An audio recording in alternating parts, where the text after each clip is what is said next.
Marketing Insider, a Claritas podcast for marketers focused on finding and targeting their ideal customers at scale.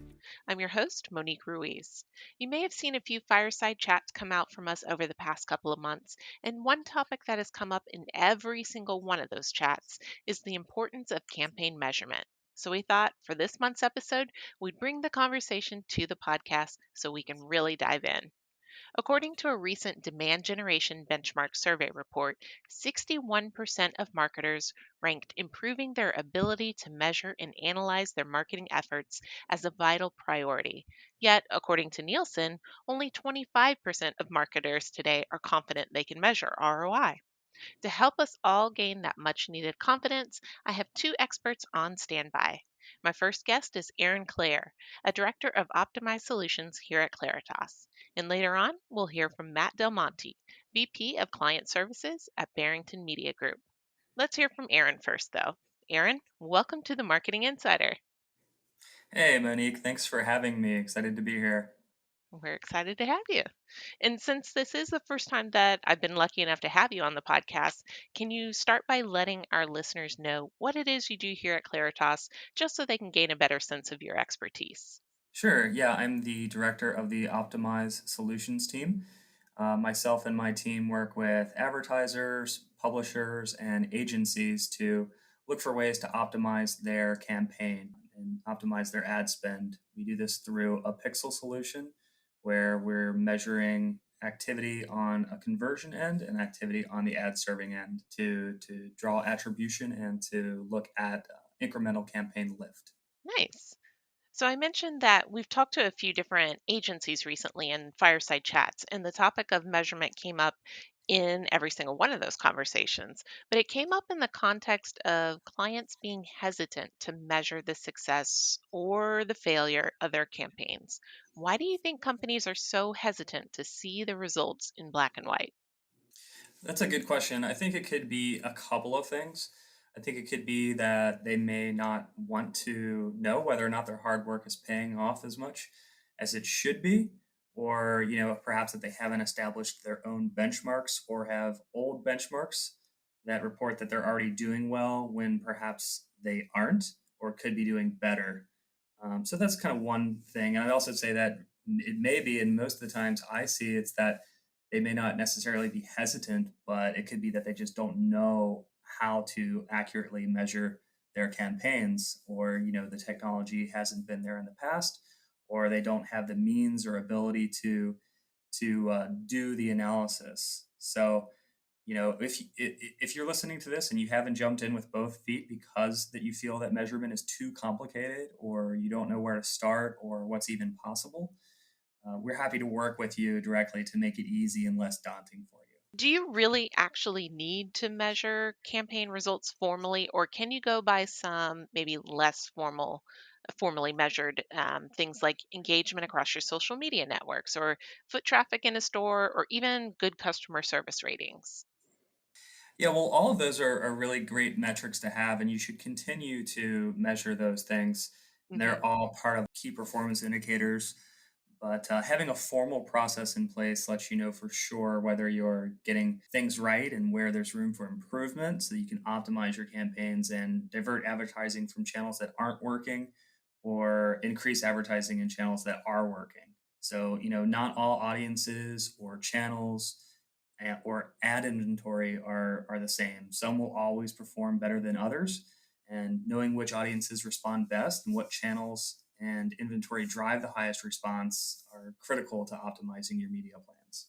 That said, can a company measure campaign success all in-house, or is there an argument to be made for dedicating budget to bring in a third party to assist? Yeah, there's certainly a benefit to bringing in a third party to assist. One thing I'd say is that depending on if you're viewing the campaign performance from the publisher's point of view or the advertiser's point of view, there may be some unintended bias in the results.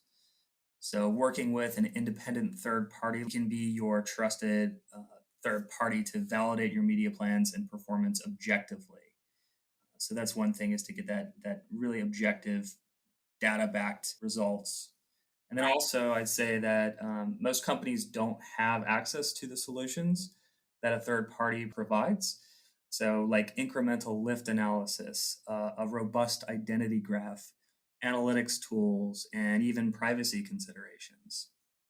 So, I can even go a little bit further into that. That Claritas specifically has a couple of differentiators that I'd say equip clients with what they need for measurement. That's multi-channel measurement. So we are not a single channel provider. We can provide measurement both online and offline. And our ability to provide the most critical measurement reporting deliverables for attribution and incremental lift. This allows you to have an accurate and fully transparent view of what's impacting ROI, so you Hmm. can continually improve what isn't. And then also, our identity graph contains virtually every household in the United States and over a billion devices. And it also unifies data, so it helps you to connect real people to their online and offline behaviors. So that same data in our identity graph is the same data that enables our ability to create the most accurate control groups, and those identity graph based control groups are what drives the accuracy of our incremental lift analysis.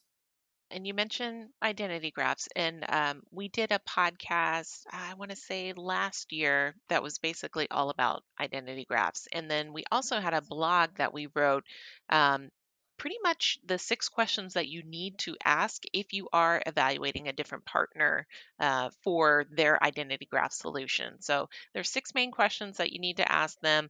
We'll make sure we link that blog in the show notes as well as that podcast, just so if you didn't listen to that episode, you have a little bit more background as to what actually an identity graph can do for you and why you need access to one. So that's a good call out there, Aaron.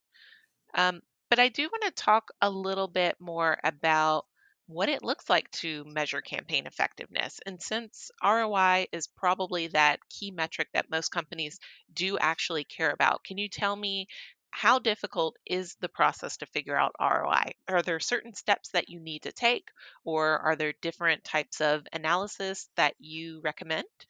Yeah, absolutely. I mean, it's all based on two core parts of the analysis. That's the attribution analysis and the lift analysis, whereas the lift will really get you into the ROI. As far as the process goes, again, we would start with the attribution analysis. And for example, if we're looking at conversions on a website, what we would do is first place our pixels on the client's website to measure engagements, such as visits to the homepage, and also perhaps conversions, such as purchases or subscriptions. So we're measuring those engagements and conversions on a client's site. And then we also append our pixels to the ad exposures, which could be through multiple channels. This could be streaming audio, display, video, search and social, and also podcast. So within the pixels that are living on the client's website and the pixels that are listening to the ad exposures, we're listening for certain identifiers such as IP address or device ID, and then we're matching them up to our identity graph. And that allows us to resolve which conversions can be attributed to the same household in the identity graph who is also exposed to the ad. So that's your attribution analysis. They were Okay. exposed to the ad and then they converted.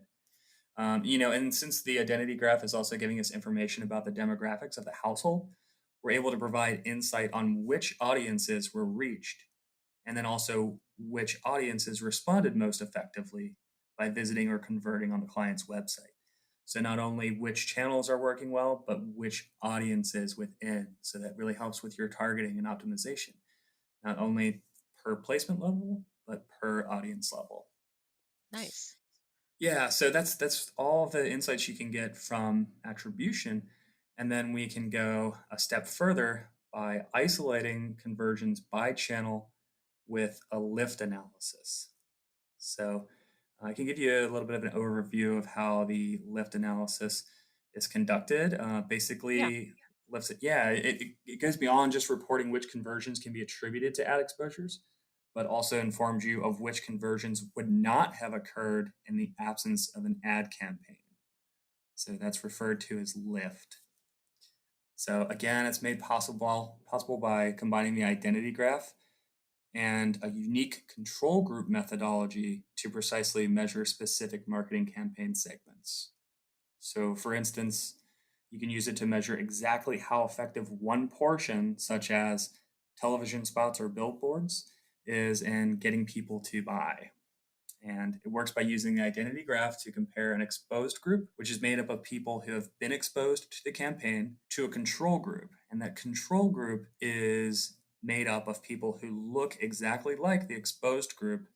The only difference is they have not been exposed to the campaign. So as the campaign runs, you measure the lift or the difference between the conversion rate of the exposed group and that of the identical control group. So the conversion rate of exposed versus control gives you the true incremental conversion rate of the campaign. And that's where you can really narrow in on your ROI. I think that definitely speaks to the value of having a partner who can help guide you through the process, especially if you're not really measuring success or optimizing your campaigns to begin with. I mean, it can be confusing. So to have someone who knows what they're doing, it's really helpful. And even if you're listening to this podcast and you're kind of evaluating different partners, it's good to hear what different companies offer because we can speak from the perspective of Claritas because this is what we do, but other providers might do something different. So it's good to know what the options are out there for you so you can make the best choice for your business. But all of that you just spoke about, that kind of makes me wonder for someone who does take your advice and follows that process that you just outlined, how do they know if their results are good or not? And what would their next steps be? If the results are quote unquote good, where do you go from there? And if they're bad, what should you do next?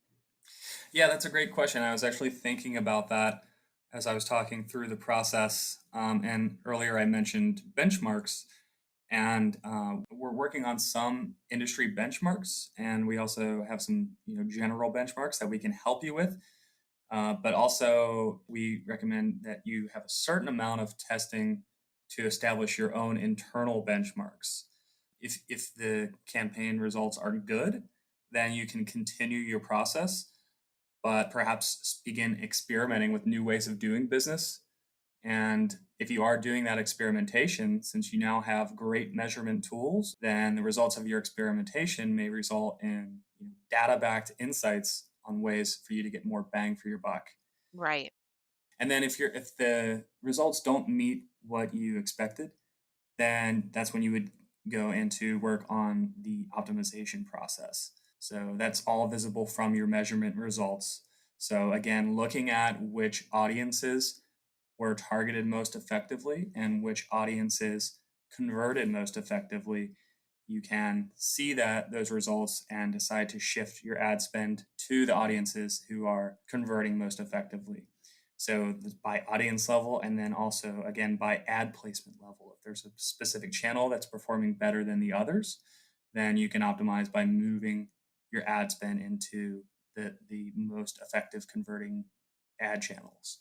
Yeah, we've seen recently a lot of clients who are having success in certain channels, but maybe they haven't kind of moved into podcast advertising. So, if their campaigns are doing good and they want to experiment, then maybe they try some podcast ad placements. So I think that's a good tip for them. If you're doing good, don't just sit on that. Try some different things to see maybe there's another channel that will work just as well for you or maybe even better. And if you're not doing so great, if you're not getting the results that you're looking for, you definitely want to try something different. So Aaron, I definitely have a lot more questions that I could ask you, but I want to save some time to hear from Matt. So let me stick with just one more.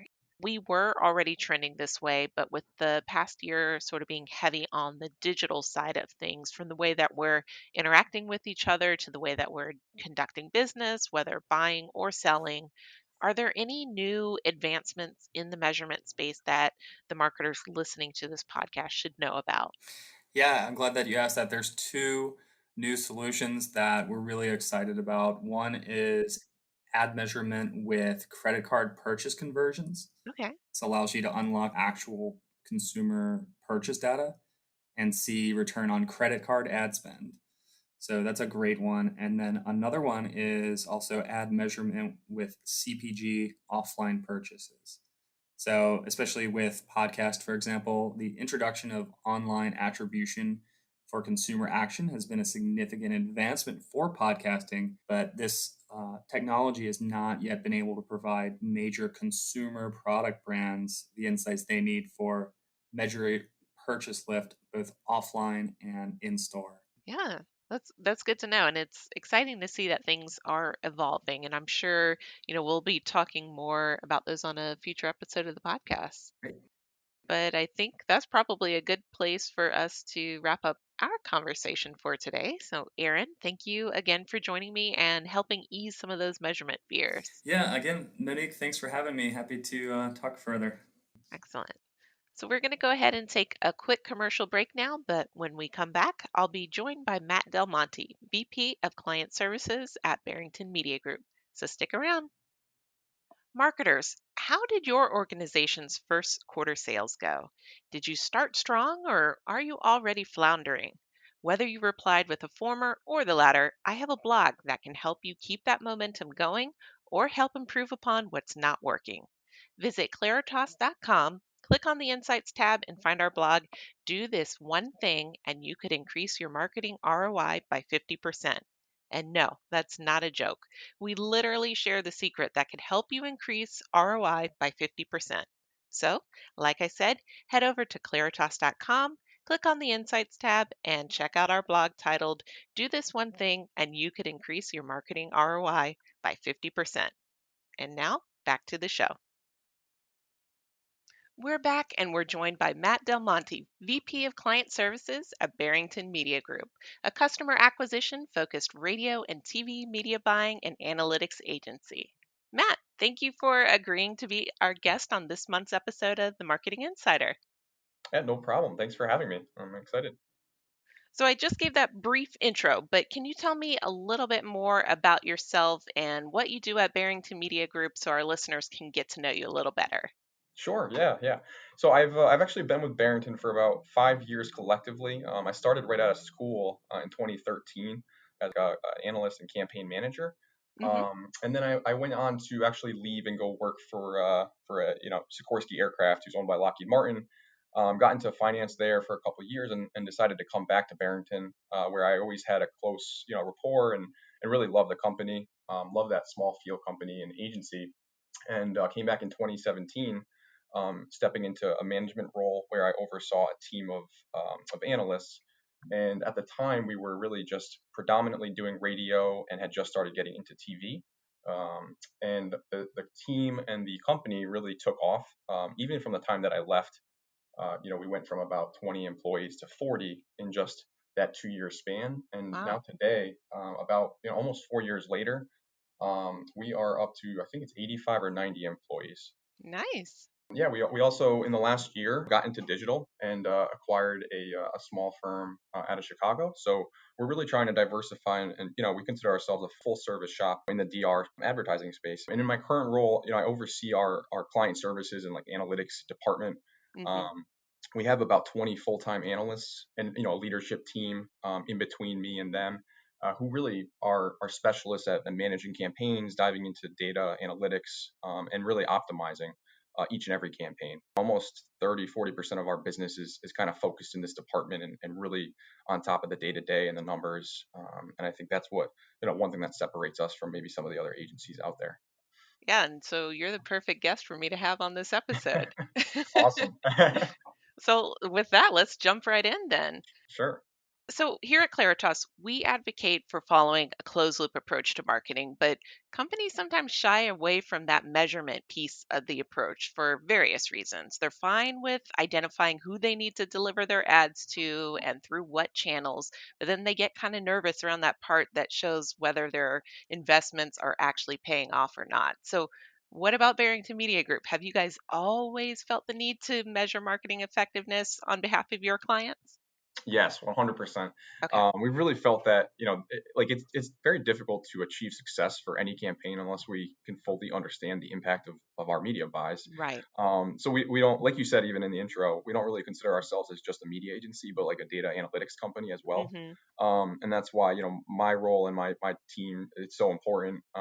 Every campaign we have, we try to clearly outline the campaign goals up front before we launch. We want to understand what the KPIs are, set some initial benchmarks and track our performance over time, as we make different optimizations to improve results. So from the beginning, results and measurement of success has been always been key, and we like to Hmm. really get our hands on actual data, and that's really, I think, has been one of the keys to our success. And a lot of different learnings over the years has helped us kind of grow and scale a lot of our accounts and expand our customer base. Yeah, so ROI is usually what we kind of notice as one of the top key performance indicators for a brand. But what are some of those KPIs that are important to you and your clients? And does it vary by industry or by client at all?